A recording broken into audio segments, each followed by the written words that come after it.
Assalamualaikum warahmatullahi wabarakatuh. Kami kelompok 3 yang beranggotakan saya Akmal Rifai, NIM 06.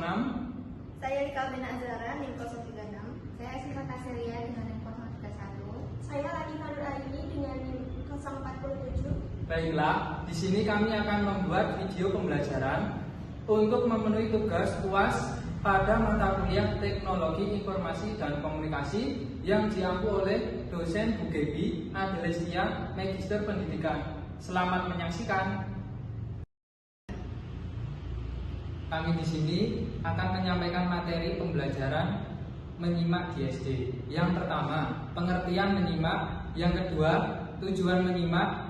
Yang ketiga, fungsi menyimak. Yang keempat, jenis-jenis menyimak. Yang kelima, faktor-faktor menyimak. Menyimak ialah suatu proses menggunakan lambang-lambang bunyi, bahasa lisan dengan penuh perhatian sehingga pendengar mampu menangkap, mengelola, dan memahami makna pesan bunyi bahasa lisan.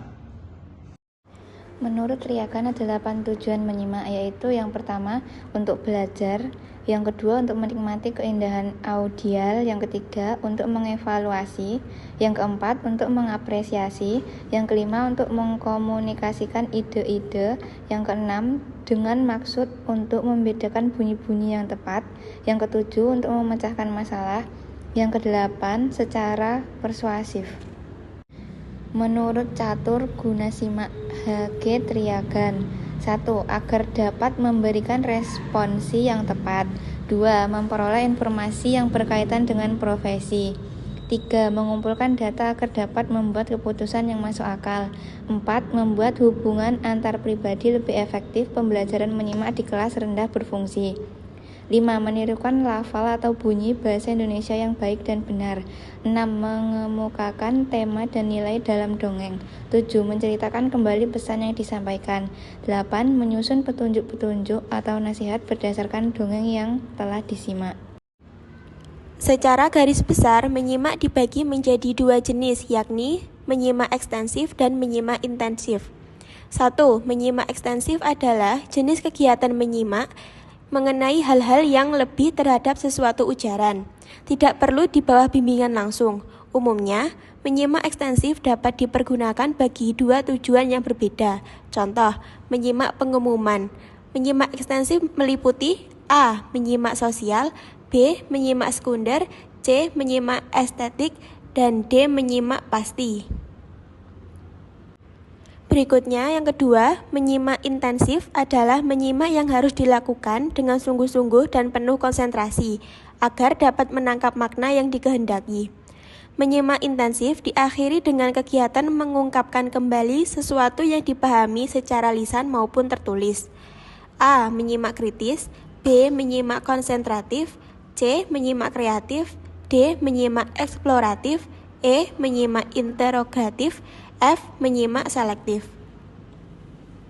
Ciri-ciri menyimak intensif menurut Kemijan dan Suyono. Ciri-ciri yang harus diperhatikan dalam menyimak intensif adalah menyimak pemahaman. Yang pertama, menyimak insentif memerlukan konsentrasi yang tinggi. Yang kedua, menyimak intensif ialah memahami bahasa formal. Yang ketiga, menyimak intensif diakhiri dengan reproduksi bahan simakan.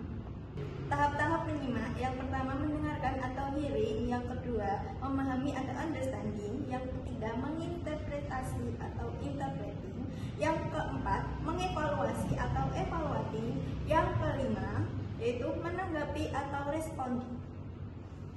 Faktor-faktor yang mempengaruhi menyimak, yang pertama, alat si pendengar atau penyimak dan alat berbicara si pembicara harus baik.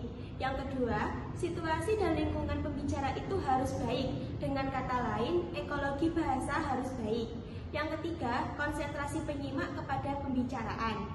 Yang keempat, pengenalan tujuan pembicaraan. Dan yang terakhir, pengenalan paragraf.